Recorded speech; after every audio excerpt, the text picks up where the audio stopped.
Aún si ganamos la guerra, el único resultado sería la expansión de la esclavitud. Los opositores a la esclavitud en el norte expresaban su preocupación por el descarado expansionismo de James Polk y por la beligerancia de la opinión pública estadounidense.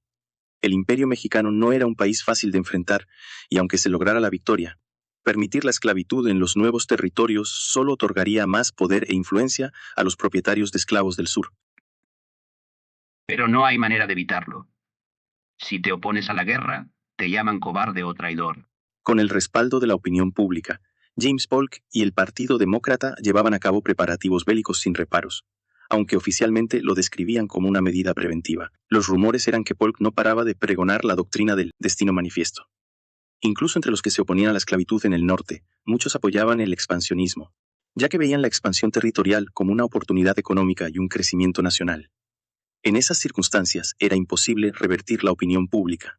James Polk, detén los preparativos para esta guerra inmoral. Las protestas caían en oídos sordos y Polk, consciente de ello, las ignoraba. Ya estoy harto de soportar esas quejas. Desde el intercambio de declaraciones con México en marzo, Polk había estado trabajando bajo la superficie, persuadiendo a políticos y formando opinión pública en favor de la guerra. Además, en el Congreso se discutían leyes para aumentar el presupuesto militar y almacenar suministros bélicos. Había mucho que hacer. A finales de agosto, cuando el verano estaba por terminar, se completó el censo de población. 19.500.000. Fue un aumento de 2.500.000 en tan solo 5 años.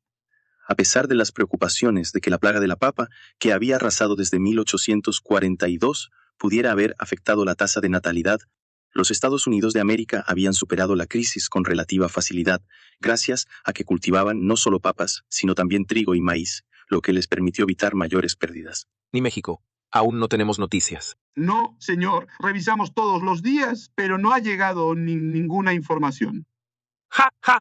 Empezaron 2 semanas antes que nosotros y todavía no han terminado su censo. No les dije que no debíamos sobreestimar a México. Algunos académicos advertían que no debían subestimar las capacidades de México y que no era prudente recurrir a una opción militar tan a la ligera.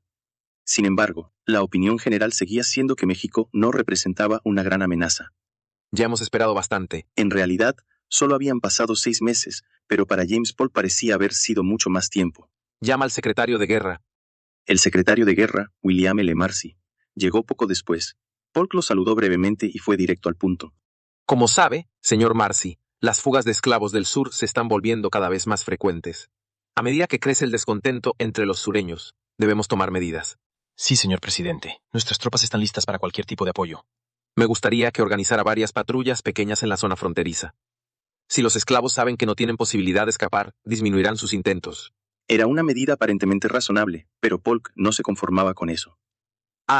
Y asegúrese de que los comandantes de las patrullas que capturen más esclavos reciban las recompensas correspondientes. Señor presidente. A principios de septiembre de 1845, se completó el segundo censo del Imperio Mexicano, a 14.800.000. En 7 años, ha crecido en 4 millones. Es un crecimiento impresionante. Así, aunque parte del aumento se debe a la incorporación de las islas del Caribe, es una cifra bastante satisfactoria. Entonces, ya no tendremos que soportar las alabanzas exageradas de los estadounidenses. Diego lo dijo con alivio. Recientemente, la prensa estadounidense había publicado muchos artículos criticando la supuesta ineficacia administrativa de México debido al retraso en el anuncio de su censo, mientras alababan el crecimiento y la eficiencia de Estados Unidos. Bueno, no creo que sea así. Al contrario, ahora que tenemos los resultados, es probable que se centren en la diferencia de 4.7 millones. Desde mi perspectiva, reducir la brecha de 17 millones contra 10.82 millones a 19.5 millones contra 14.8 millones es una victoria. Pero los estadounidenses no lo verán de esa manera. Después de todo, sigue siendo una gran diferencia, ¿no? Algunos podrían incluso argumentar que si no actuamos ahora, México nos superará, intensificando el sentimiento de crisis. Pero no importa, ya hemos aceptado esta guerra. No habrá más opción que aplastarlos. ¿Han verificado que cada persona está en condiciones de cumplir con el servicio militar? Sí. Según la ley de reclutamiento masivo, hemos completado el censo de toda la población, excepto los ancianos y los niños. Perfecto. Parece que nosotros también estamos bastante preparados. El retraso en la finalización del censo, a pesar de haberlo iniciado primero, tiene una razón. Incluimos la evaluación de si cada individuo estaba en condiciones de cumplir con el servicio militar. Aún así, se completó casi al mismo tiempo que el censo temporal que Estados Unidos realizó de manera superficial. Esto demuestra cuán robusta es la administración de México. Bueno, no es como si un grupo de médicos hubiera hecho una evaluación minuciosa, como en el servicio militar de Corea del Sur en mi vida anterior. Solo hemos verificado discapacidades o enfermedades graves. Después de revisar los datos del censo, pasé al siguiente punto en la agenda. Era sobre las operaciones en curso del Departamento de Inteligencia Militar. Nuestros agentes están haciendo esfuerzos constantes para fomentar la opinión pública contra la guerra, pero parece haber limitaciones debido a la situación actual de Estados Unidos. No es necesario forzar demasiado las cosas. No intentamos detener la guerra con la opinión pública. Su momento llegará cuando la guerra estalle y la situación militar de Estados Unidos empeore. Entendido, Su Majestad. También hemos logrado infiltrar a un agente de la comunidad afroamericana. Es una buena noticia. Aunque todavía no tienen mucho poder, si los desarrollamos bien desde ahora, serán útiles en el futuro. En el norte, donde la esclavitud está prohibida, se estaba formando una comunidad de negros libres. Aún eran pocos, sin recursos y dispersos, pero con el tiempo crecerían. Ya hemos hecho suficiente con Estados Unidos. ¿Qué hay de la situación en Irlanda, como mencioné antes? Sí, Su Majestad. Parece que la plaga de la papa que surgió en Estados Unidos se ha extendido por toda Irlanda. ¿Cuál ha comenzado? ¿Cuál es la situación allí? El director Ricardo informó que la situación local era igual de terrible, tal como lo recordaba en la historia original. A diferencia de Estados Unidos, que consume más trigo y maíz, la papa era el alimento básico en Irlanda. Debido al largo saqueo por parte de Inglaterra, los irlandeses eran extremadamente pobres, y la papa era la opción más económica. Era un cultivo rico en calorías que crecía bien en el suelo fértil y el clima húmedo de Irlanda, y una sola cosecha de papas podía alimentar a una familia entera.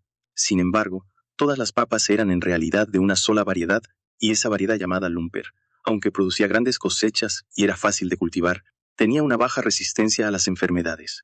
Así, todas las papas se enfermaron y la tierra de Irlanda se convirtió en un infierno. Envíen ayuda alimentaria de manera escalonada. No parece que esto termine solo este año. Sí, Su Majestad. Respondió Diego. Aunque lo ordené de manera tentativa, en realidad la gran hambruna irlandesa duraría 7 largos años. A partir del segundo invierno, tanto arrendatarios como terratenientes carecerían de comida, lo que significa que esto apenas está comenzando. Continúen aceptando inmigrantes de manera activa y ordenen que se incentive la inmigración urbana.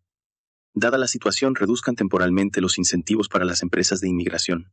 Sí, Su Majestad. Apoyar a Irlanda no solo tiene un significado humanitario, sino que también beneficia a nuestro imperio mexicano. Durante los 7 años que duró la hambruna, 1 millón de irlandeses murieron y otro millón emigró. Dado que la población de Irlanda es de 8 millones, 25% de su población desapareció en 7 años. En la historia original, la mayoría de esos inmigrantes se fueron a Estados Unidos, lo que resultó en una gran población de estadounidenses de origen irlandés. Sin embargo, en este mundo, atraeremos a esos inmigrantes hacia nuestro imperio mexicano. Puede parecer imprudente llevar a cabo operaciones de socorro que cuestan tanto dinero justo antes de una gran guerra, pero México necesita mano de obra. Actualmente, debido al desarrollo territorial y la industrialización, México tiene una tasa de desempleo cercana al 0%. Con inmigración de todo el mundo, hemos logrado mantener un equilibrio. Pero, ¿qué sucederá cuando estalle una guerra de gran escala? Incluso sin ser un experto en economía, cualquiera podría ver que el equilibrio económico del país se derrumbaría. No podemos dejar pasar esta oportunidad, ni siquiera por la guerra. No es que planeemos convertir a los desafortunados irlandeses en carne de cañón tan pronto como lleguen. Ellos cubrirán las vacantes dejadas por aquellos ya reclutados. Mostraremos el milagro de aumentar nuestra fuerza laboral durante la guerra. Las papas. Kevin, ¿qué sucede? La esposa salió corriendo de la casa, sorprendida. Kevin trató de frotar las manchas de las papas contra su ropa, pero fue en vano. Esa mancha, que a simple vista parecía de mal agüero, seguía ahí, sin moverse. Si solo hubiera sido una, no sería gran cosa, pero todas las papas que podía ver estaban manchadas.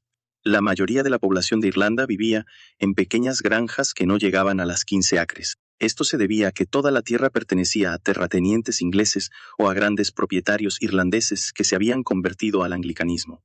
En esas minúsculas granjas, la única cosecha que garantizaba suficiente comida para toda la familia era la papa, por lo que los irlandeses vivían casi exclusivamente de papas y leche agria durante todo el año. Sin darse cuenta, Kevin dejó caer la papa. Al recogerla, su esposa finalmente se dio cuenta del estado de la misma. ¿Qué es esto? Las papas están enfermas, dijo Kevin con una voz cargada de desesperación. Kevin comprendió de inmediato la gravedad de la situación. Hasta ese momento, ya había habido ocasiones en que las papas se dañaban por alguna enfermedad o por insectos, pero nunca había visto que todas estuvieran afectadas Con una leve esperanza, desenterró el resto de las papas del campo, pero con suerte 1 o 2 de cada 100 parecían estar en buen estado, y eso solo exteriormente. Como era de esperar, no era solo en la casa de Kevin donde esto ocurría. De pronto, se empezaron a oír lamentos por todas partes. Los pobres campesinos irlandeses no tenían reservas de alimentos.